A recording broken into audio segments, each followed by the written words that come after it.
Ini jadi adik-adik tinggal bikin akun, kemudian di situ masukin misalnya nama adik-adik, punya nomor email dan juga nomor HP yang aktif. Karena nanti untuk komunikasi.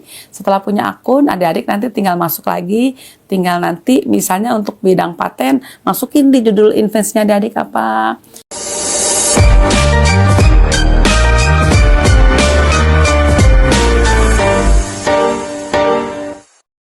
Tiga pilihan kan, dipatenkan, dijual, atau diviralkan. Menurutku dipatenkan pilihan paling aman. Meskipun nanti nggak terkenal, atau mungkin orang lain nggak tahu, ini pilihan pertama yang aman. Kalau kita patenin, terus kita viralin, itu kan lebih aman kan? Nanti kalau ada orang bilang yang viral itu punya kita, ya kita nggak bisa dong, ini udah ada patennya. Nah kalau dipatenin, nggak viral sekalipun, aman kan? Nanti kalau langsung kita viralin, bisa jadi tiba-tiba pas lagi viral tuh orang lain ngambil. Contoh nih, kita ngeviralin sebuah makanan baru, terus orangnya bilang, ih apaan sih, itu kan aku duluan yang bikin. Nah pasti itu punya kita.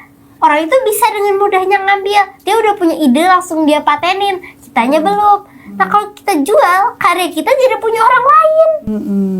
Jadi kalian tetap berdiri tetap dipatenin ya supaya aman. Ya. Itu sih aku, tapi mungkin kalian ada perbedaan pendapat sih. Sama? Kita juga dipatenkan. Kalau dijual ya sia-sia dong ide kita, kerja keras kita sia-sia. Jadi kalian lebih menang dibandingin orang yang pura-pura klaim itu ya? Ya diviralkan juga jangan juga sih, udah benar dipatenkan. Itu pikiran anak-anak, pikiran sederhana anak-anak Ibu Astami. Jadi ada dua hak inventor atau pencipta.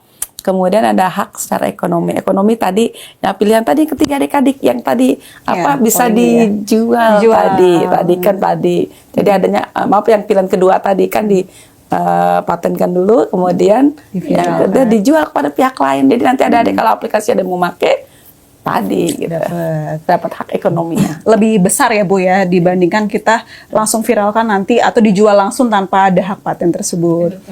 Nah Ibu, nih sekalian kita edukasi nih Bu ya, gimana nih cara daftarin ya Bu untuk kayak intelektual ya, apalagi karya seperti mereka ini. Ya, jadi adik-adik kalau untuk mendaftar sekarang itu semuanya sudah pakai online, jadi udah enak sekali adik-adik. Jadi nggak perlu lagi ini, jadi adik-adik tinggal bikin akun, kemudian di situ masukin misalnya nama adik-adik, punya nomor email dan juga nomor HP yang aktif. Karena nanti untuk komunikasi. Setelah punya akun, adik-adik nanti tinggal masuk lagi, tinggal nanti misalnya untuk bidang paten, masukin di judul investnya adik-adik apa.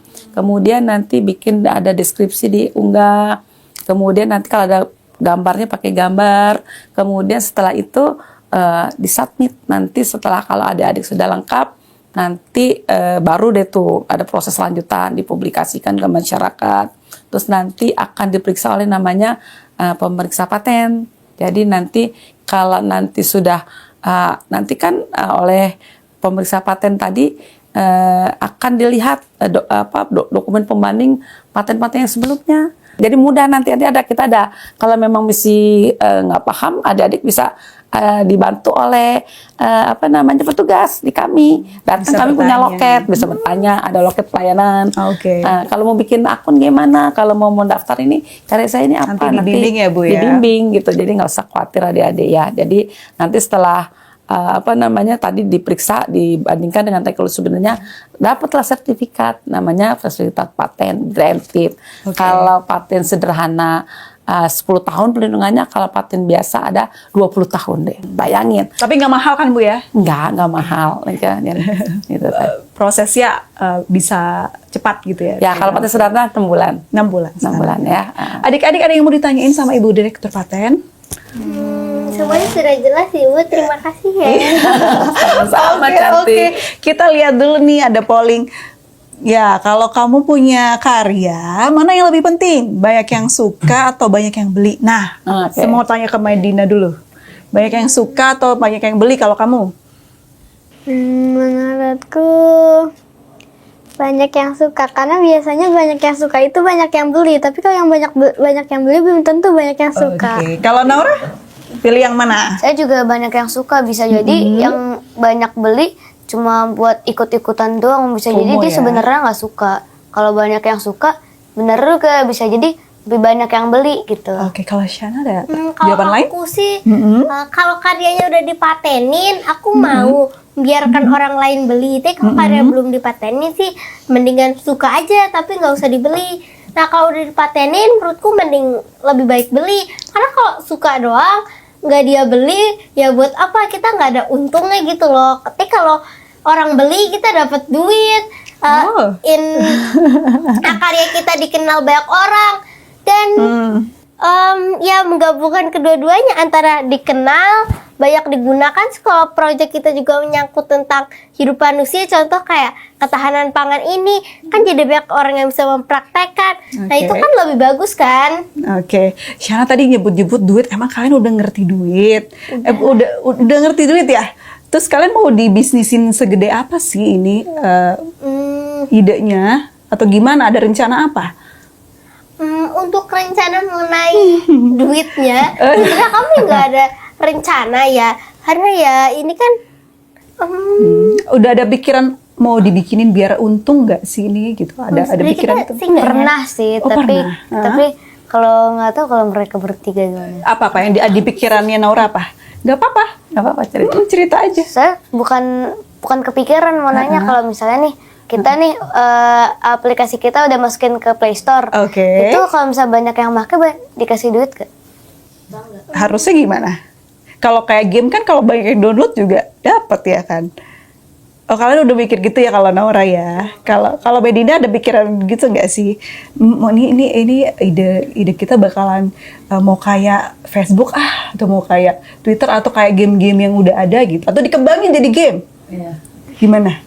Kalau Shana belum ada gambaran ya? kalau aku sih ya nggak nyari untung-untung banget sih, soalnya kan ini Minum dulu. menyangkut banyak orang gitu loh. Iya, terus? Lagi pula modal kita untuk mulainya kan nggak besar-besar banget, tapi kalau Oke. sampai masuk Play Store, di download banyak orang, nah pasti aku happy.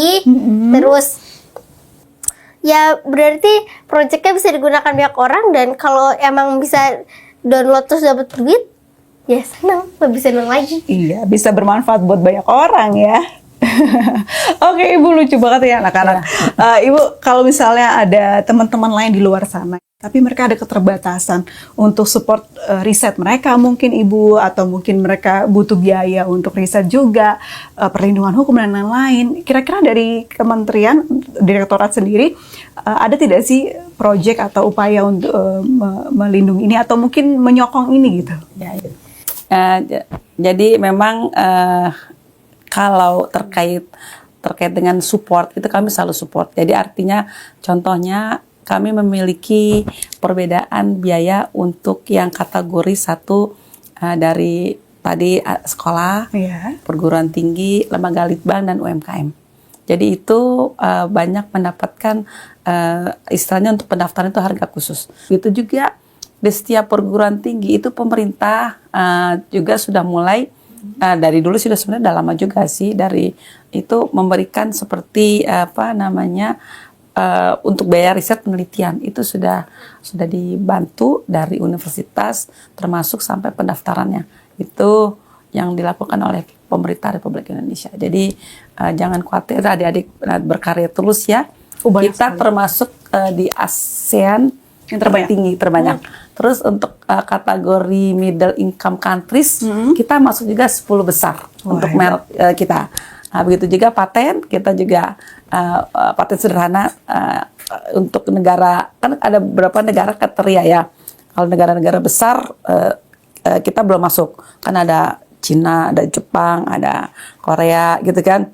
Kita masuk di yang middle income countries. Kategori kita masuk dan 10 kita sudah bisa unggul di situ ya Bu ya. Jadi artinya itu tadi. Jadi artinya kenapa salah satunya kan indikator untuk Global Innovation Index dilihat tadi meningkatnya jumlah permohonan paten tadi gitu. Jadi alhamdulillah usaha kita semua gitu kan ini bukan DJKI aja, bukan Kementerian Hukum saja, tapi dari perguruan tingginya aktif, dari BRIN, dari semua pihak, Kementerian UMKM dan sebagainya yang support semua itu mendapat istilahnya mensupport kita punya haki supaya kita bisa terus meningkat. Gitu. Berarti dari data tersebut potensi ke depan tentang ekonomi Indonesia, Bu, dari anak-anak yang berkarya ini menurut Ibu besar sekali ya? Besar sekali. Jadi kita memang saat ini masih sedikit, tadi saya katakan paten yang memang didaftarkan dari anak-anak SD seperti ini nih juga masih belum banyak. Mudah-mudahan melalui tadi program-program unggulan kami yang guru KI ke daerah-daerah dan juga ini tadi talkshow hari ini nantinya akan menginspirasi yang level sekolah dasar ya adik-adik ya. Jadi adik-adik terus jangan berhenti sampai di sini, juga harus terus menciptakan karya-karya yang lain gitu ya. Jangan berhenti. Ibu, kalau misalnya ini dibuat strategi nasional, apakah ada strategi khusus begitu Bu dari kementerian atau dari direktorat Ibu sendiri untuk bisa menyokong jadi ekonomi global ke depannya? Ini kebetulan kami juga di DJKI sedang membuat grand design sampai 2035. Kemudian juga yang lain-lain tadinya ini yang kami sedang memapping juga untuk terus kita mengenalkan sistem KI sehingga nanti mereka banyak mendaftarkan juga KI-nya ke kami sehingga karena contohnya negara Jepang itu dulu dia bisa maju ke arah Perang Dunia Kedua, kemudian PMN state bahwa Jepang sadar bahwa tidak memiliki banyak kekayaan alam seperti Indonesia. Indonesia apa aja ada kan? Ada timah, ada emas, ada segala macam. Semua nggak ada yang ada di Indonesia. Tapi Jepang sadar bahwa dia nggak memiliki kekayaan. Digenjotnya dia apa? PM-nya statement bahwa ekonomi Jepang berdasarkan invensi, berdasarkan inovasi. Jadi berdasarkan KI tadi. Jadi alhamdulillah mereka tidak punya biji besi impor dari Indonesia dan negara lain, dibikinlah misalnya chip-chip nggak punya itu tadi, artinya harganya lebih mahal buat teknologi tadi. Ya misalnya jadi tidak hanya barang mentah ya Bu, barang mentah, betul. Baik, tadi ada pesan dari Ibu Direktur harus tetap berkarya. Nah, Tante mau ada pertanyaan terakhir buat kalian. Kira-kira tokoh idola yang menginspirasi kalian berkarya selama ini siapa? Mulai dari Medina terlebih. Tokoh menginspirasiku sih ada dua, Piri Reis sama Abbas Ibnu Firnas. Piri Reis karena dia nyiptain peta, dan di samping itu aku juga suka sama geografi, sama Ibnu Firnas yang Abbas Ibnu Firnas yang nyiptain pesawat. Aku suka ngeliat model pesawat yang miniatur gitu juga. Pasti kamu kartunya suka Dora ya? Suka peta? Oke, kalau Syana? Kalau tokoh inspirasional aku mungkin ada dua juga, atau mungkin dalam hidupku masa cuma dua sih tokohnya, itu mungkin ya lagi nggak kepikiran aja. Tapi siapa? Tokoh inspirasional pertamaku adalah Nabi Muhammad SAW. Masya Allah. Karena ya beliau adalah orang yang menurutku sempurna, dan maksudku juga peduli terhadap lingkungan sekitarnya. Dan itu kan soft skill yang dibutuhkan ya pada saat ini. Banyak orang udah nggak peduli lagi sama sekitarnya. Nah itu juga yang jadi awal proyek ini, peduli terhadap sekitarnya. Nah terus Nabi Muhammad itu kan juga berdakwah untuk kemajuan umat Islam.